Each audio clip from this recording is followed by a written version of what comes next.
Okay. All right, good afternoon, everybody. This is the March 30th, 2021 meeting of the House Bill 737 Environmental Subcommittee. My name is Chris Bandese, and I'm chairing the meeting. And before we begin, I will right to know announcements.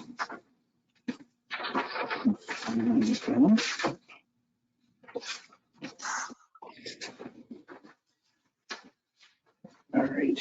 And I'll read through a checklist to ensure that the meeting that we are holding is in compliance with the right to know law. As chair of the subcommittee, I find that due to the state of emergency declared by the governor as a result of the COVID-19 pandemic, and in accordance with the governor's emergency order number 12, pursuant to executive order 2020-04 and its extensions, this public body is authorized to meet electronically. Please note that there is no physical location to observe and listen contemporaneously to this meeting, which was authorized pursuant to the governor's emergency order. In accordance with the emergency order, I am confirming that we are providing public access to the meeting by telephone, with additional access possible by video and other electronic means. We are utilizing GoToWebinar for this electronic meeting. All members of the committee and selected legislative staff have the ability to communicate contemporaneously in this meeting through this platform, and the public has access to contemporaneously watch and or listen to the meeting on GoToWebinar and via phone by following the directions and links provided on the General Court website. We have provided public notice of the necessary information for accessing the meeting in the House calendar. We are providing a mechanism for the public to alert the public body during the meeting if there are problems with access. If anyone has a problem, please email Amy Russo. Her email address is amy.russo, R-U-S-S-E-A-U, at des.nh.gov, or call 603-848-1372. In the event the public is unable to access the meeting, we will be adjourned and rescheduled. Please note that all votes taken during this meeting shall be done by roll call vote. Finally, let's start the meeting by taking a roll call attendance. When each member states their presence, please also state where they are and if anyone else is in the room with you during this meeting, which is required under the right to know law. Okay, so we'll begin with Mr. Ayotte. Present at my home office by myself. Ms. Mesler. Present in my home office by myself in Rye, New Hampshire. Mr. Wimsatt. Good afternoon. Present in my home office in Concord. Okay, I'm Chris Bandese, and I am present at my Manchester office by myself. And joining us as a speaker is MVD Commissioner Don Provencher. Don, you want to introduce yourself? Thanks, Chris. I'm Don Provencher, Chair of the Merrimack Village District Board of Commissioners, and I'm calling from my home office in Merrimack, New Hampshire. And are you by yourself? I am. Okay. Okay. We do not have any subcommittee notes, since it's been a very long time since we've been able to meet, to approve, and we can move directly to Mr. Provencher's comments and discussion. As you all recall, some months ago, Mr. Provencher was a speaker to the whole commission regarding efforts that were underway with MVD and the status of granulated active carbon filtration. Around the same time, I noticed some comments that Mr. Provencher had made regarding concerns that he had about prospective development and mitigation efforts that were going to potentially impact groundwater recharge. In that particular instance, serving wells 4 and 5, a recharge of wells 4 and 5. And it struck me as something that we might look at more generally, where there are contaminated soils or groundwater, and how development might affect those things going forward. So, Don, I'll turn it over to you to make comments on that subject or anything else that you feel we should be attending to. Don, I think you're mute. Thanks, Chris. I figured that one out.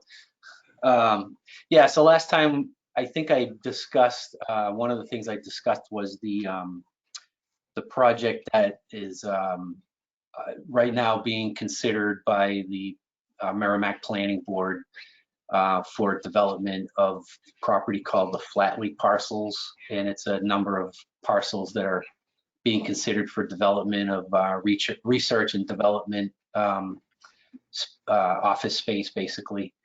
And the thing that I pointed out was that there is still forthcoming a remediation plan for groundwater and soil, and that remediation plan is still forthcoming, and the timing of that associated with the development of the site, it could present some some concerns to MBD anyways, but it's more in the timing of if the properties around St. Gobain are developed.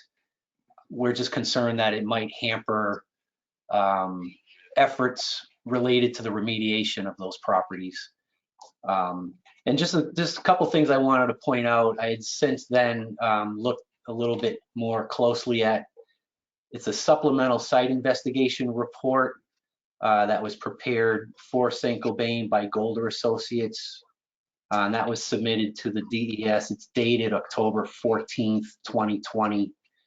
And there's just a few pages in here that I would like to sort of just point out some of the items in here that I think are important. Looking on page, and I'll read it to you when I find it, page 63 of that report, it talks about the potential risk, receptors, and preliminary alternatives as far as the soil is concerned. And it discusses that there are still no soil standards. The standards of PFAS in the soil are related to like acute exposure, I believe, to human receptors that would be in contact with that soil. But it doesn't really talk about the fact that that soil, if left in place, is going to continue to be a source of PFAS for groundwater contamination. And I know they're talking about doing different things with that soil, either excavating it, removing it, or capping it. But there's just a concern that it looks to me like they're just concerned with the acute exposure and not really addressing the leaching potential of the PFAS coming out of that soil and continuing to be a persistent source of groundwater contamination of PFAS. And on the same token, there's a discussion under groundwater and stormwater that basically that absent the state surface water standards for PFAS, no quantifiable risk has been identified associated with stormwater that would require remediation. But it does say, should state surface water quality standards be enacted and St. Gobain stormwater is identified as causing contributions of above standards in surface water, then additional alternatives will be evaluated. So I guess that's kind of couple of things that I would like to ask, and I'm not sure. I know we have Mike on. I don't know if he understands the status of the surface water and soil standards, if that is being developed or if that is put on hold for some reason. But it kind of seems like this report sort of defers to the fact that there are no standards as not being able to quantify, obviously, if there's any violation of those standards, because those standards don't exist. But I don't know if the timing, I don't know if Mike, if you have an update on the timing of the soil or groundwater standards for PFAS. Sure. So I can't tell you when those would necessarily be, promulgated and go through rulemaking. We are currently, and Joe's on the call here, USGS is working with the agency and conducting a statewide soil survey, which in large part is intended to, and in combination with that, some laboratory studies and some field studies to try to develop the kind of information that we need to develop a soil standard, a leaching-based soil standard, not only for soil, but also working towards doing so for biosolids, because that's another area we're concerned about. So, I mean, that study is, being implemented. The field work for that study is ongoing right now, and we're probably out to about spring of 22 before we would have, or summer of 22 before we would have a written report on that. Is that consistent with your understanding of the schedule, Joe? I would say so. Yep. Yeah. So that is going to help inform that. It's a complex issue. It's, and obviously we're trying to do this in a way that's most effective and protective, and we're looking at different soil types as well. So that makes it a little more complex. But that's where we're at on that. The surface water standard, less certain to me what kind of schedule we might be on for that. That's a difficult area that there's a lot of inputs that go into that and a lot of process that goes into it as well. We normally, we rely a lot on sort of primary research and work that EPA does to help us develop surface water standards at the state level. We're not getting that kind of contribution from EPA right now, so that's thwarted our efforts. So I don't really know what kind of schedule we might be on for a surface water standard. Having said all that, we have these site investigation reports and supplemental reports from Saint-Gobain and Golder that are under review right now, and whether there's a specific enforceable soil standard or a surface water standard, the fact remains that there's no dispute that there's been a release of regulated contaminants, both from air emissions as well as more conventional release to the formation on the property. So as we, those are still under review, but as we review those, we're going to be looking to ensure that we have a robust remedy that addresses, to the extent feasible, any existing contamination in groundwater right now, but also any future releases, either to groundwater through a soil leaching pathway or to surface water through various pathways. Okay. Mindy. I think Mindy had a question. Sorry. Yeah, I just wanted to, maybe Mike could expound on this a little bit more. I know in response to SB 309, the state undertook an evaluation of surface water standards in New Hampshire for PFAS. The conclusion was that the surface water standards should equal the MCLs. And I don't know if the state is intending to take on rulemaking to make that happen, or there was some reluctance to do some legislation this past fall in that area, but I just wanted the commission to be aware that that report is publicly available, and that was the conclusion of the report. And the other thing about soil sampling, soil issue is, so if something like this were to go forward, in the past we had great concern over the moving of soil off-site and spreading the soil to other places. And so I just wanted to check in with you, Mike, on that if this were to go forward, if that would be something that the DES would restrict. You're talking about the Flatley development? Mm-hmm. Yeah, so that's a difficult area. What we've done, there's already, as you know, been some development on adjoining Flatley parcels, significant development. And, the conversation we had with them was that while we don't have an enforceable specific numerical standard, we are generally aware that soils, at certain levels of contamination pose a potential risk of impact through leaching. And under the current regulatory scheme, those soils, to the extent that they could have an adverse impact on groundwater, would be considered solid waste. So while they can be managed on the site and managed, within the construct of the construction project, if they're removed from the site and brought for disposal somewhere or use elsewhere, they could be running afoul of a solid waste. Depending on the nature of the specific soils, they run the risk of basically unlawfully disposing of a solid waste. So there is some regulatory control there. It's a little more difficult than if you just have a straight up numerical standard. But even in the absence of that, I mean, the reality is that we may set a specific standard, but if there are other potential impacts that a soil could have and it's moved off site, it could still be considered a solid waste. So it's a complex area. The whole issue of contaminated soils is difficult. And like I say, we had pretty regular communications with Flatley about that. And I would anticipate we'd have similar conversations. If they do their work prior to us establishing a soil standard, then I think we'd probably have similar conversations with them about any new projects. Okay. Mr. Preventure, were you aware of the surface water report? No, I wasn't. Okay, I'll provide you a copy of it. Great, appreciate that.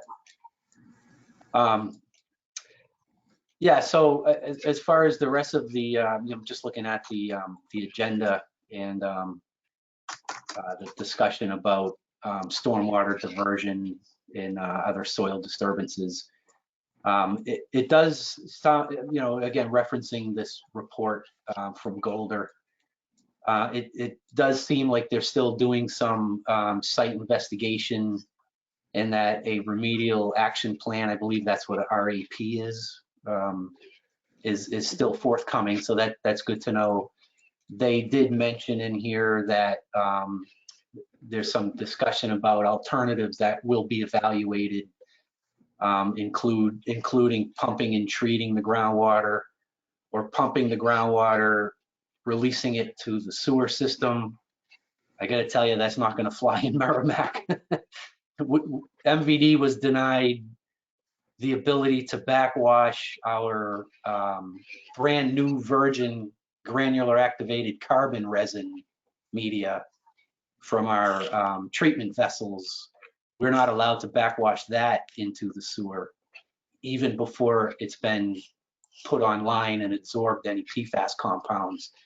And the concern was that we would probably, the concern was in case MVD would backwash the filters and some of the carbon media could get dislodged and into the sewer system with the PFAS adsorbed to it. There was a concern that that could cause a positive detection in the, in the biosolids down there. So we were prevented from doing that. But some of the other remedial action plans that are discussed in here is like a, like sort of an underground gate where the groundwater would pass through and be remediated in the subsurface soils with some kind of a adsorption media.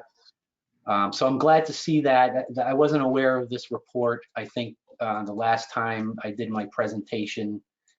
But certainly, with respect to the recharge of the stormwater, I believe because of hazardous waste regulations that it's precluded to allow stormwater to be recharged on a contaminated site, with the concern being you're going to exacerbate that contamination by putting more groundwater in the system. But if one of the things they're doing here is considering, or going to be considering, pump and treat, where they put some wells in, extract the groundwater, treat the groundwater, and then re-inject that groundwater, I think it's feasible to also allow the injection of stormwater if you're going to be re-injecting the pumped and treated groundwater. It turns out that half of the site is still included within what's currently documented as the wellhead protection area. the Aquifer Protection District. But wells 4 and 5, based on a more recent pump test that was conducted several years ago, it looks like that aquifer recharge area, the wellhead protection area, is smaller than what was originally understood. So it may not be directly influencing wells 4 and 5, this site. However, from what I understand, that modeling was also based on an assumption that the Merrimack River was actually providing some amount of water into the aquifer. So that's a seasonal thing. If the river runs low, I'm not sure if that means the aquifer could reach out at a further distance to derive its groundwater recharge. So it's sort of a dynamic thing, and I don't think we really understand that to the extent to be able to say definitively where the boundary of that aquifer protection district really is. So that's really all I wanted to say about that site, and as a follow-up basically to our last conversation. And thanks for your update, Mike. That's good to know that, you know, I think we were expecting that the surface water standards were going to be done by now. I thought when the bill came out to create the groundwater MCLs, I thought there was a provision in there that said that surface water MCLs were going to be done within a year following. And if that's the case, I'm assuming that's been delayed for some reason. So, you know, unfortunately, I just, when I read what I read before about the fact that the effects on surface water can't be quantified because there are no surface water standards, that kind of raised the red flag to me, saying that doesn't mean we should ignore that altogether, right? So, and I think you did mention that that's not being ignored. So I'm kind of happy to hear that. Just moving on to other items. Yeah, so MVD wells 4 and 5, those are the 2 wells that were impacted by the Saint-Gobain air emissions. Those wells are located within the inner boundary of the groundwater management zone that was identified between DES and Saint-Gobain. That treatment plant went online in October of last year, 2020. And so far, the lead vessel has already experienced breakthrough of PFBA, which is a PFAS compound. It's not regulated in New Hampshire or anywhere in Massachusetts or even EPA or anything, but PFBA is always the first PFAS compound to break through carbon media, just because of its molecular properties being a smaller molecule. So that's already broken through the 50% sample cap of the first filter, and that happened within 4 months of being online. So based on those projections, it's looking like PFBA is likely to break through probably in less than 8 months. So that's unfortunate, because obviously the settlement agreement with Saint-Gobain provided funding for operation and maintenance filter replacement at a 2-year interval. But obviously that was based on the breakthrough of PFOA, because the settlement agreement really only applies to PFOA and PFOS. However, when we passed warrant articles to treat our remaining 4 wells, not wells 4 and 5, but wells 2, 3, 7, and 8, it was represented to the customers, and the customers voted based on that representation that the expectation was to have essentially non-detectable PFAS, any PFAS compounds in MVD's water. So based on that, the commissioners are basically planning on changing the media whenever the first PFAS compound breaks through. And we kind of modeled that after what's going on in Hoosick Falls, New York, where the state of New York Department of Environmental Conservation issued a consent decree to Saint-Gobain and Honeywell for them to basically design, build, and operate that treatment plant. And from our research on that, we found out that they are replacing, at Saint-Gobain's cost, they're replacing the carbon media on that plant whenever PFBA breaks through.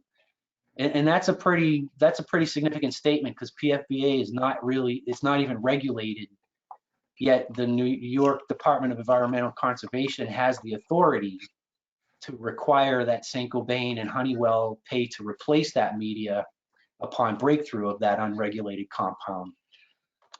So, you know, we're kind of modeling that scenario in Merrimack, and that is the current plan. Obviously, that's going to require us to replace the media much more frequently, and we're looking at possibly on between 6 and 8 months versus the 2 years that we would expect to get breakthrough for PFOA.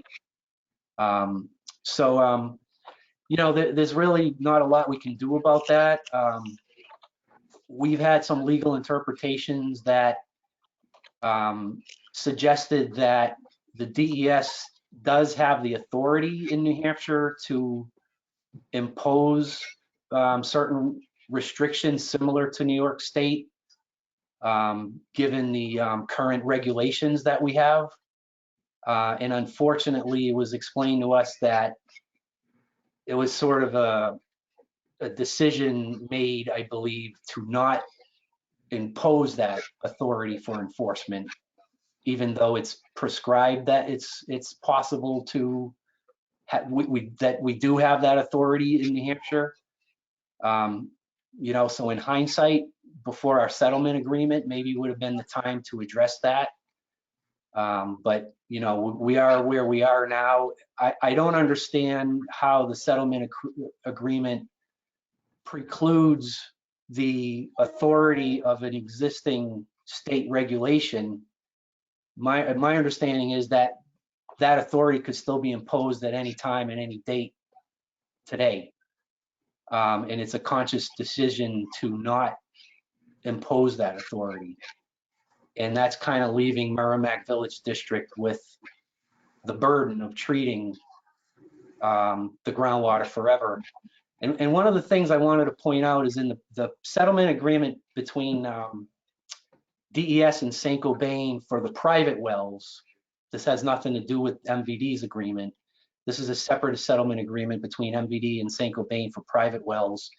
There's a provision in there that says that Saint-Gobain is responsible for providing treatment and also maintenance, which means media replacement of all private well filters until such time as the future where the natural groundwater is consistently demonstrated to be below current MCLs at that time.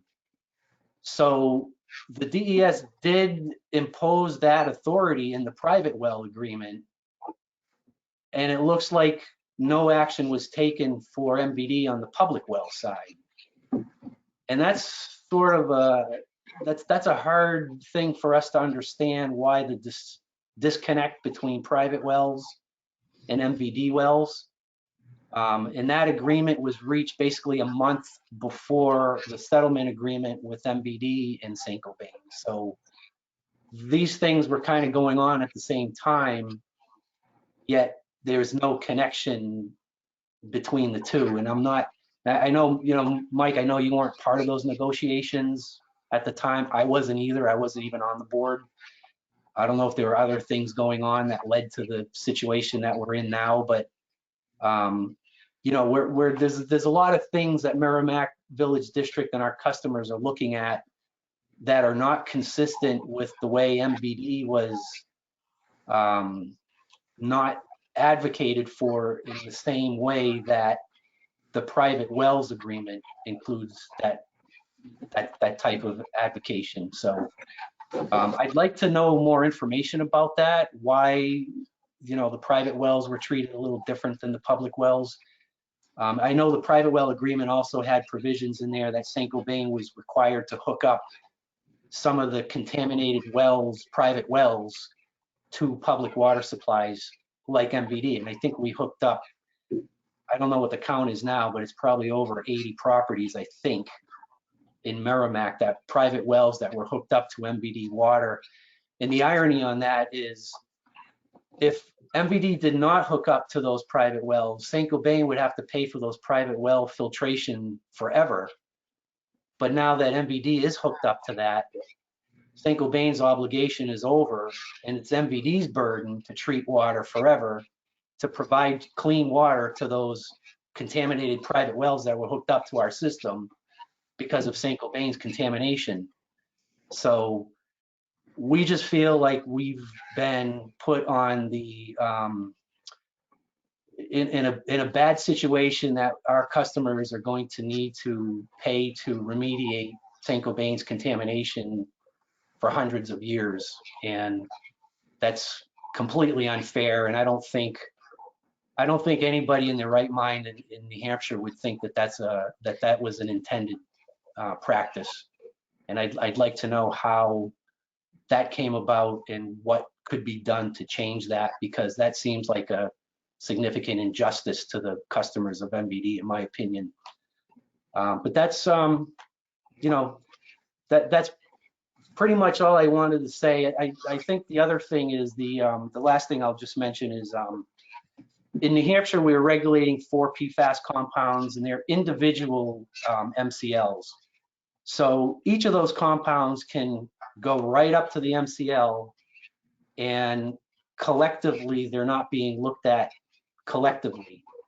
I do a lot of work. I'm a consulting engineer myself in the state of Massachusetts, and in Massachusetts, they're looking at, they've regulated 6 PFAS compounds, and the individual level of each of those compounds doesn't matter. It's the sum, the accumulation sum of those 6 compounds. You add those 6 compounds together, and it includes the 4 that New Hampshire are regulated with 2 additional compounds. And if you add those up and they exceed 20 parts per trillion, then treatment is required.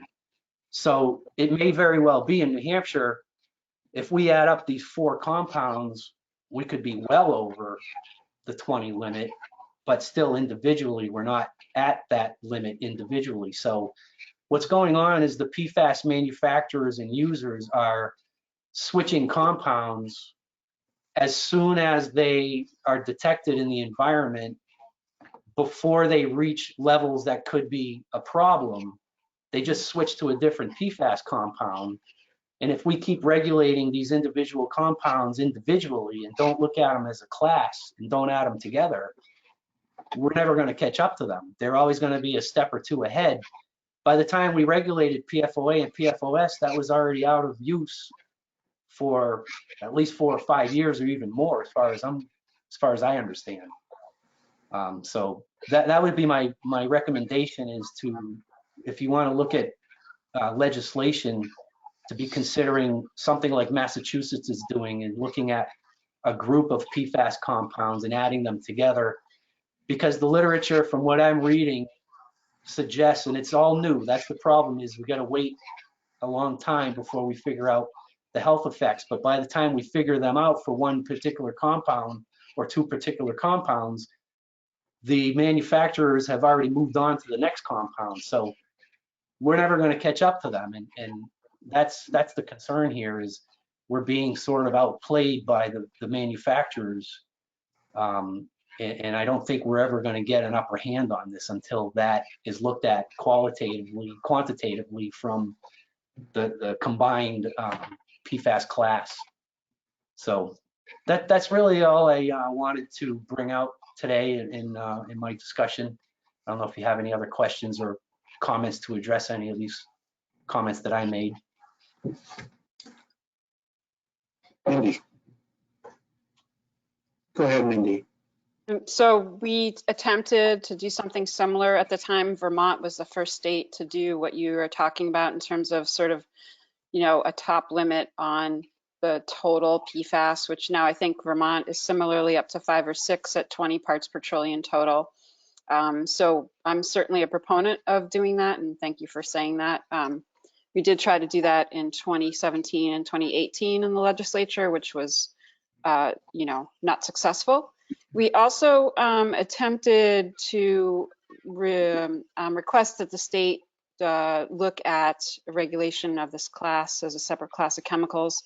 That was denied in a one-page letter back to us, I think it was 2019, which I also can provide to you. But I noticed, which I haven't read yet, in this surface water report that I just forwarded to everyone, there was a section at the end talking about regulating as a class, which I haven't had time to review yet, but there's also a more recent, I think this is the 2019, late 2019 report for surface water. But I certainly agree with what you're saying, and it's because of the things that you raised in terms of, the slipping of some of these other compounds through the media also that would, certainly address your concerns on that as well. And I agree, it isn't fair for for people to take on that O&M cost in perpetuity. So.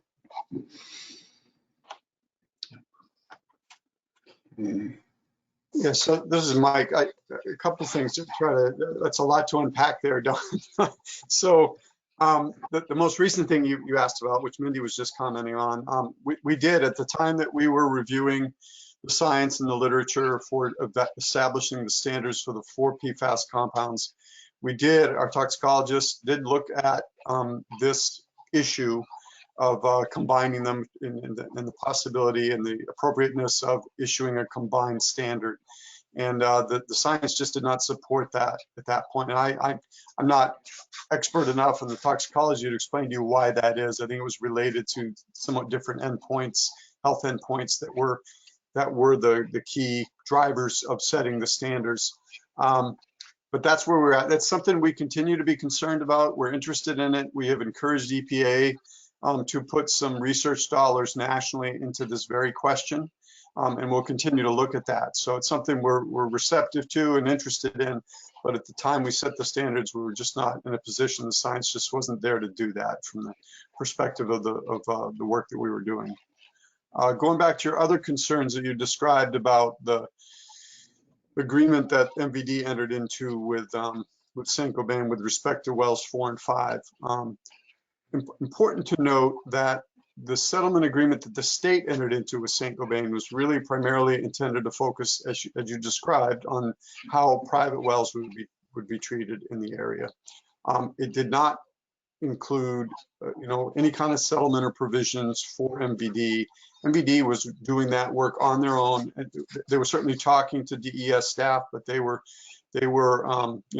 holding those negotiations with Saint-Gobain, and they entered into the agreement that they entered into.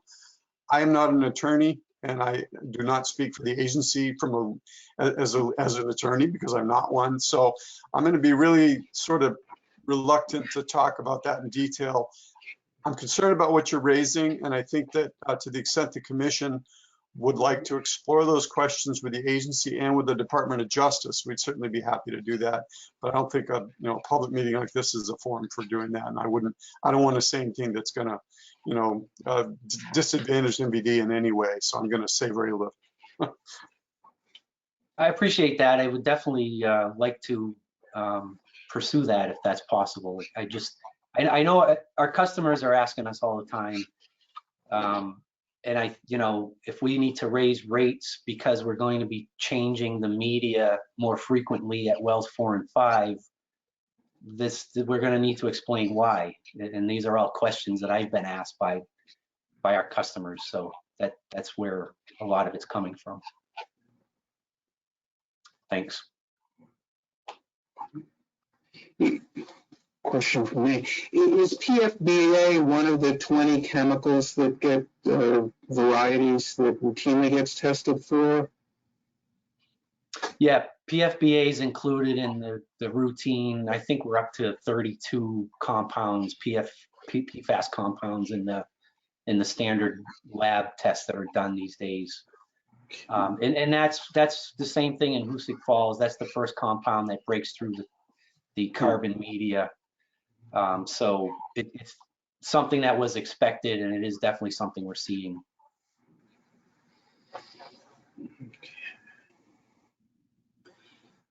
And you said that was month 4 for wells 4 and 5? And you saw some breakthrough? What was that? I didn't quite hear. Was it at the 4-month period that wells 4 and 5 filtration was online that you saw some breakthrough? Yeah, so they went online in October of 2020, and it's already broken through 50% of the lead filter in February. So you're looking at November, December, January, February. So less than 4 months, we're at 50%. So I would think in less than 8 months, we're going to be at full breakthrough. Okay.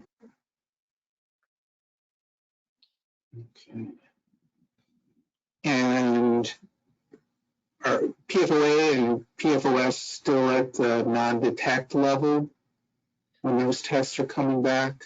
Yeah, last I heard last month in February was that PFOA and PFOS have not been detected even in the 25% sample. So the vertical filters have samples at 25, 50, 75, and then 100%. So we start tracking the moving of those chemicals through the filter. And still, like I said, PFOA had not been showed up in the 25% sample depth. Okay. And so for the other wells, 7 and 8 filtration comes online in 2022, is that? So right now, that's under construction. Well 7 and 8, that's in our treatment plant over in Hollis, New Hampshire. And that treatment plant currently has manganese green sand for iron and manganese removal. So we did an expansion to that plant to add 2 granular activated carbon filters. That is due to come online in the fall of this year. So that's already under construction. And then we've got 2 other wells 2 and 3. And what's going on is we just sent out to bid the design for the PFAS plant for well 2. And we're going to build a PFAS plant at well 2. The intent was to pipe well 3 over to well 2. However, we're looking at another source instead of well 3. So at well 3, we've got iron and manganese considerations over there. So that was going to cost about $5 million to treat the iron and manganese, because we have to remove iron and manganese first before we can put that water through a PFAS filter. So we actually have a pending application in front of DES now. I'm not sure. It's a preliminary report for the proposed well 9, and we're looking at a new well. Preliminary test well results at well 9 indicated that it doesn't have elevated iron and manganese. So we're hoping we can avoid the $5 million price tag of iron and manganese treatment. It just goes straight into PFAS treatment like we're doing at well 2 and at well 4 and 5. It's just right into PFAS treatment. There's no pre-treatment from that. So that's the plan. We've also got a little bit of elevated sodium and chloride. So that was another reason why at well 3, we didn't want to commit the $5 million iron and manganese treatment cost and have that be at risk for sodium and chloride impacts. So we decided to look for a new well, and this new well 9 has low sodium chloride and iron and manganese. So hopefully that'll be online the summer of 2022, next year. Mike has a question? Yeah, I was wondering what the PFAS data look like for well 9. Do you know that yet? I don't know the results. I don't know that we sampled that, but we're expecting that we're probably going to have something similar to either well 2 or well 3, because well 9 is in between well 2 and well 3. But the hydraulic characteristics of well 9 look very favorable. I was told that they were pulling cobble-size stones out of the bottom of the well 100 feet down, and the specific capacity was 300 gallons per minute per foot. So that means for every 300 gallons you pump, you're only dropping the well a foot in drawdown. So the hydraulic capacity looks favorable there, and we're planning on conducting a pump test probably in April, once we get the approval, the preliminary report approval from DES, which we may have already got. I haven't got an update in a couple weeks, so we might have already gotten that. And can you remind me what the PFAS numbers are for 2 and 3?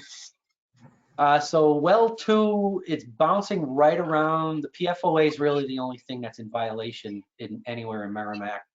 And that's bouncing right around 8 to 12. It had been as high as 18 in the past.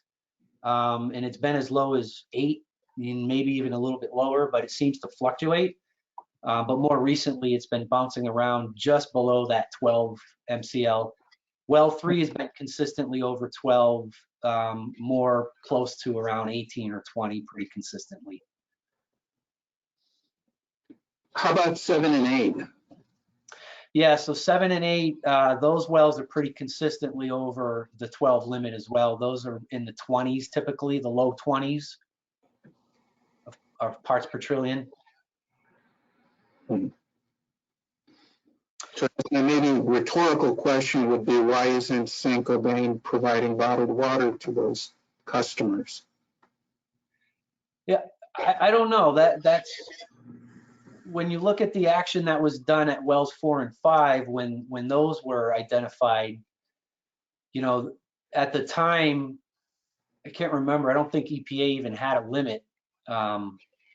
But subsequently, at one point, you know, those wells 4 and 5 were over 100 at one point. So that was considered to be high enough, you know, concern enough that bottled water was provided.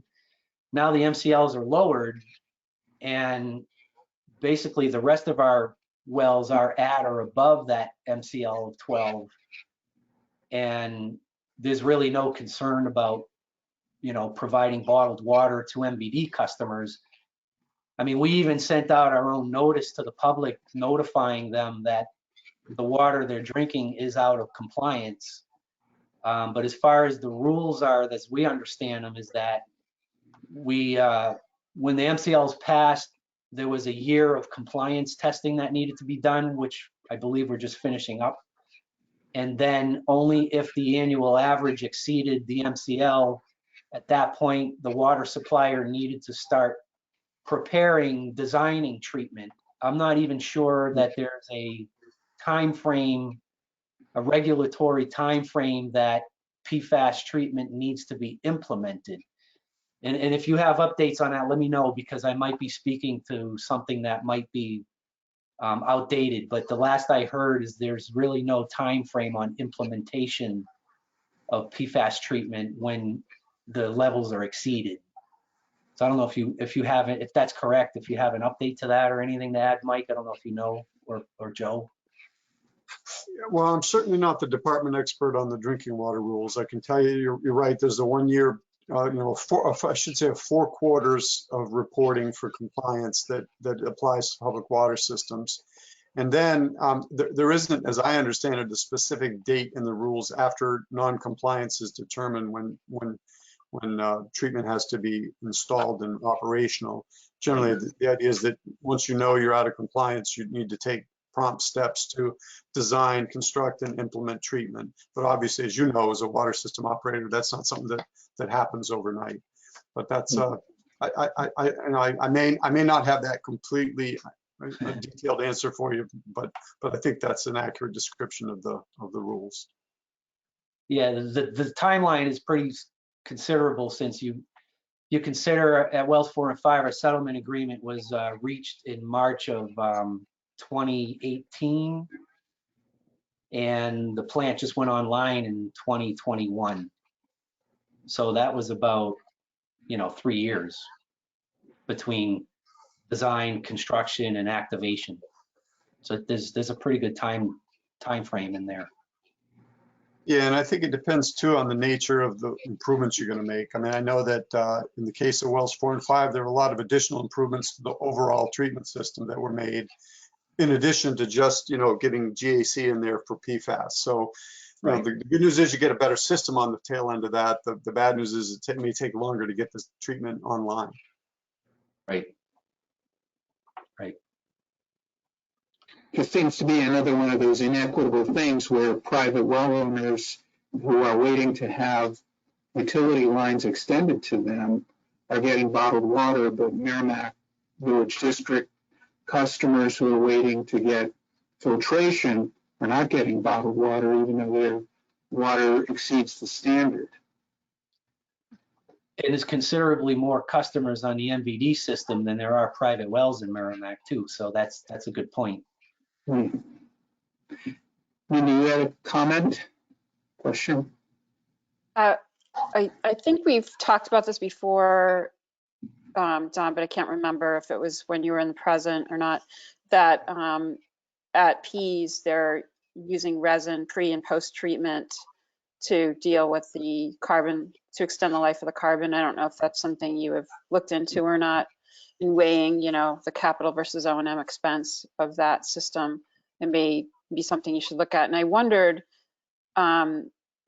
especially when you talked about well 2, I think it was in Hollis, where there's a green sand iron and manganese treatment. I wonder, and maybe Joe can weigh on this a tiny bit. I know there's something, or we are thinking that there's some sort of chemistry with iron possibly that affects the PFAS. And I don't know if, you know, it would be interesting to see if pre and post that iron manganese sand treatment, would there be a lowering, a removal of PFAS or some sort of change to the PFAS that may act as a resin type of situation in that area. And Joe, I don't know if you're up to speed. I vaguely heard it a couple of weeks ago at EBC, some EBC seminar too about this. So I don't know how the science has progressed on that, but it may be that the presence of the iron and the iron manganese treatment that you have to put on is going to help you a little bit. I don't know.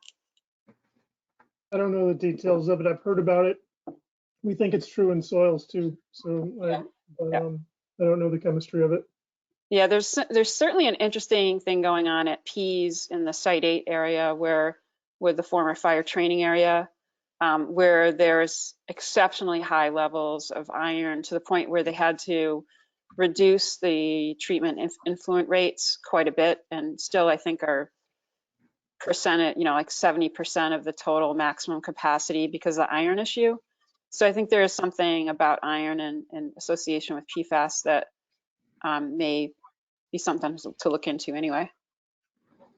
I don't think we're seeing that at wells 7 and 8 in Hollis with the green sand plant that we have, because from what I understand is we're collecting raw water samples from those 2 wells, one from well 7, one from well 8. And then we're also collecting a PFAS sample of the treated water when it passes through the green sand filters. And they're usually only off by maybe 2 ppt. So Darn. we're not really seeing like an accumulation in the iron residual or anything, which is probably good, because then the residuals that we're putting in our lagoon, our infiltration basins, would have PFAS in it, and we'd be sort of creating a hotspot there. So I don't think that's happening, because the PFAS that's coming in the raw water seems to be consistent with what's going into the distribution system over there. So I hope whatever you're seeing over there isn't what we're going to end up seeing here in Merrimack. But you mentioned the anion resin. Our consulting engineers did study that initially. We haven't looked at yet combining carbon with resin, but they did look at resin as a standalone treatment as well as GAC as a standalone treatment.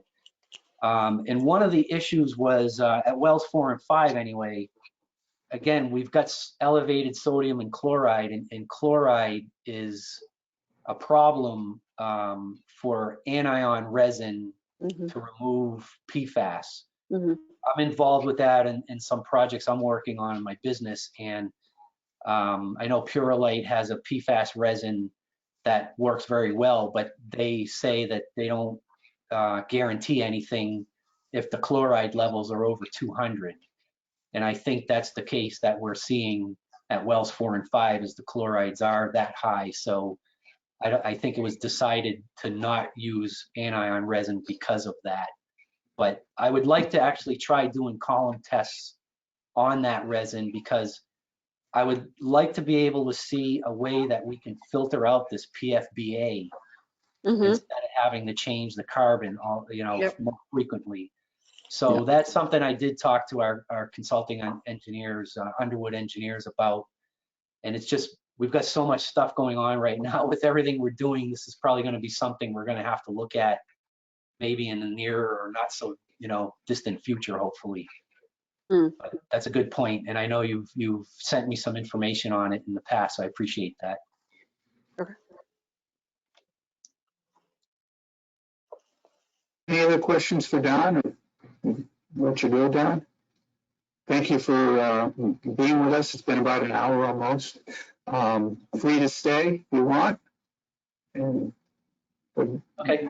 appreciative of the information and look forward to future updates. Mindy, you have. I guess just one thing in case Don is going to leave us. We did receive a response to the last meeting regarding the notifications within the consent decree area of private well owners just before this meeting from DES. And they are going to go back and ensure that, they're not applying a different criteria inside versus outside the consent decree area.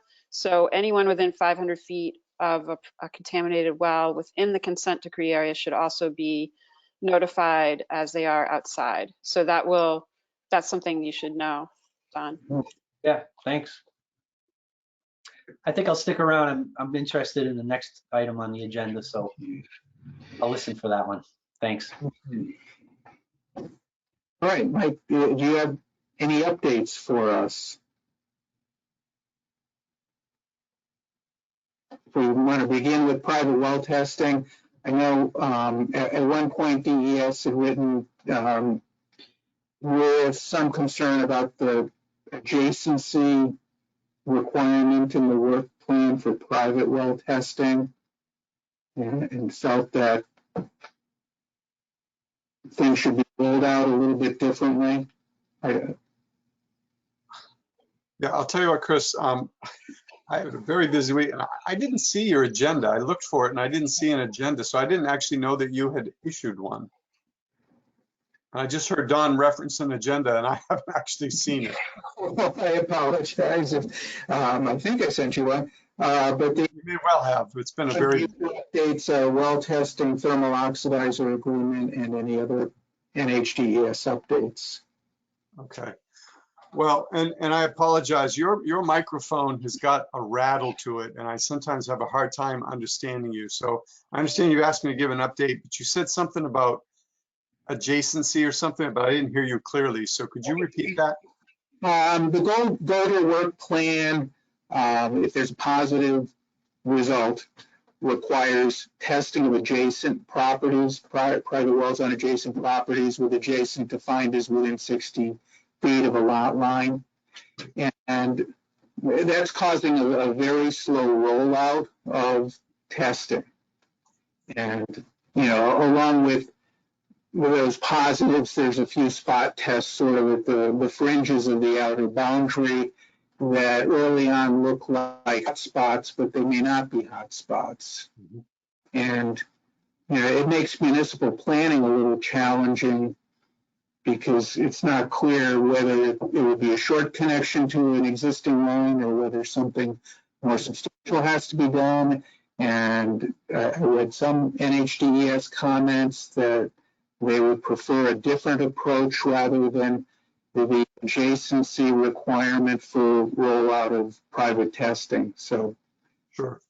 So there's a couple things going on there. So we have been communicating with Saint-Gobain recently regarding our concerns about that, about the pace. And they have said that they think they can get their sampling done by the end of this calendar year.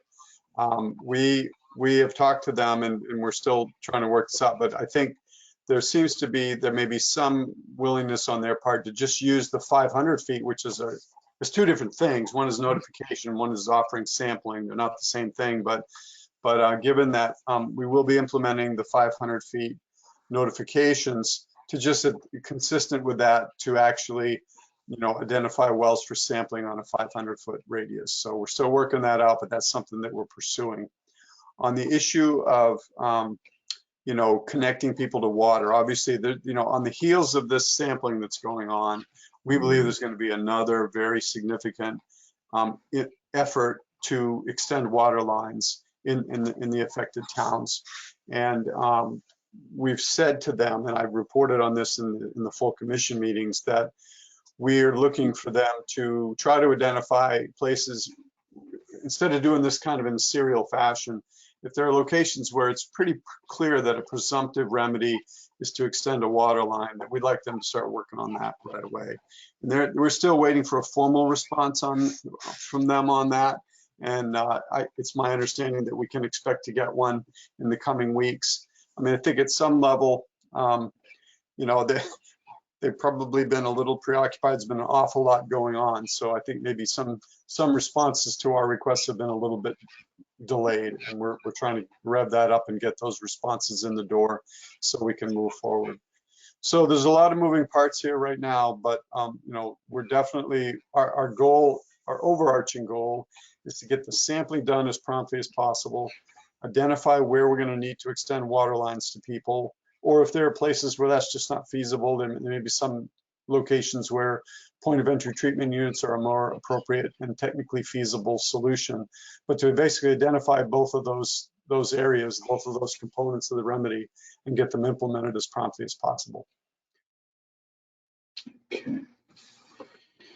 As far as the oxidizer goes, I think people have probably seen the news. There was a consent agreement that DES entered into that will have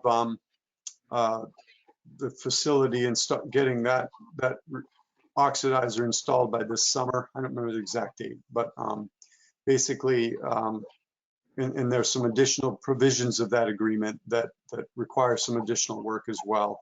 I'm not really prepared to talk about that for this meeting, but I think that's been pretty widely reported on.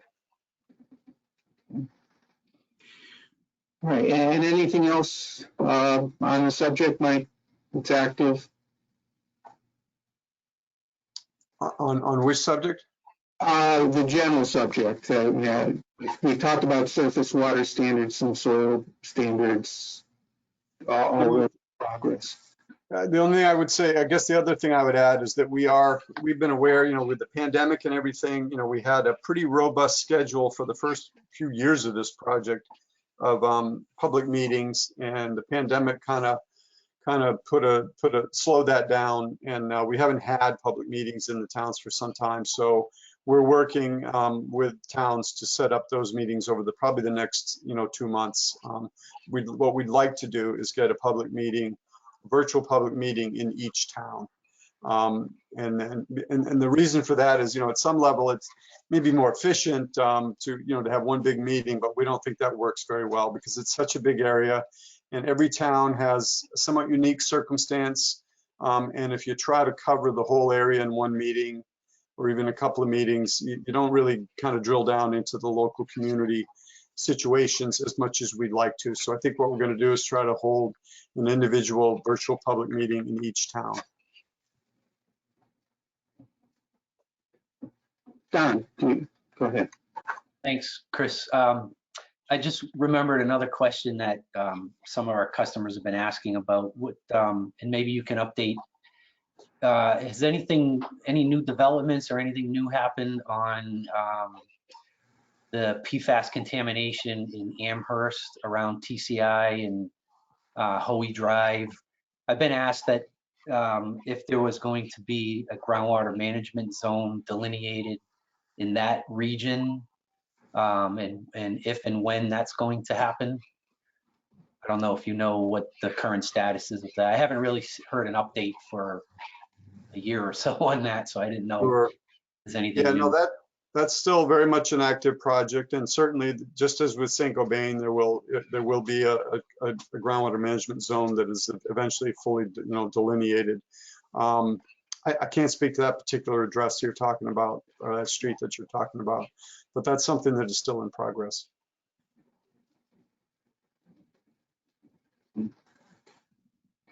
Wendy, go ahead. Mike, do you know if they were required and complied with the permits submittal, and if they have to also put a thermal oxidizer on? Well, so Amherst is no longer an operating Oh, facility. it was That's Manchester. a former Okay. facility that moved back in, I want to say, jeepers. I want to say it was like maybe 2006 or something like that. They moved their facility to Manchester. So the Manchester one, I think, was the one I was referring to then. Do you happen to know Sure. the status of that?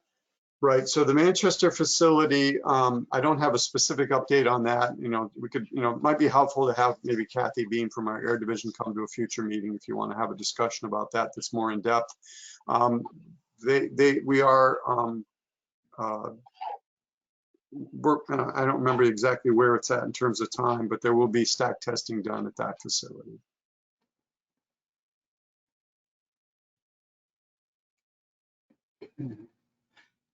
So I just think the only other thing I would ask, if you have a thought at this point or an impression at this point, is we're just getting a flood of Londonderry data in, and I don't know if you have any impressions at this point about what's going to be done there. So yeah, Londonderry, we have pretty intensive work going on in Londonderry, and of course a portion of Londonderry is within the consent decree area, and Golder, working for Saint-Gobain, is doing sampling there. We are also, the agency, DES, is doing a lot of sampling outside the consent decree boundary, and we are finding a lot of detections above standards. So Londonderry is going to certainly be an area of really special attention and concern over the coming months. It already is, and it will continue to be. And Londonderry officials have reached out to us, and we're working closely with them to try to develop some solutions. All right. All right, thank you. If there are no other questions from Mike, next on the agenda, I had identification of topics for potential legislation or regulation. More or less to get it on our radar, because we're going to have to turn our attention to that pretty soon. So I guess we have some food for thought from our discussion today. But if there are... I'm sorry, I didn't understand what you said. Did you say turn your attention to what pretty soon? To proposing legislation and regulation, just for our work as a committee as a whole. So I do want to get that on our radar and start our thinking about what we might be looking at. And we've had a couple of suggestions today. So if there's anything in particular people want to talk about under that heading, go right ahead. And if not, we will just move right along to scheduling our next meeting. I don't know what our resources are or what the availability is. Hopefully it will be as flexible as it was this time. I would just ask, generally, does Tuesday afternoon work for people? Okay, all right. And I'll get in touch with Amy. We'll look to have a meeting about a month from now to proceed our meeting of the whole commission. And if there is nothing further, we can adjourn. Mike? Yeah, I just wanted to say Tuesday afternoons work pretty well for me. But this particular time slot works. I usually have a variety of types of meetings that can come up early on Tuesday afternoons, but this one started at 3, and that works pretty well for me. Okay, and it seems to work for me as well, looking ahead. So we'll aim to do that, Joe. Your thumbs up. Okay.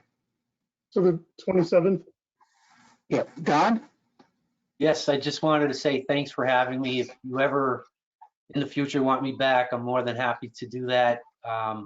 Also I want to thank the staff at DES. I think you guys have a great staff. I know, I'm making comments, I'm trying to hold accountability, and I don't think the discrepancies that I'm mentioning have anything to do with the staff. I think the staff takes direction from above, and I just want to make sure that I understand that the staff is doing all they can to help everything that they can do here.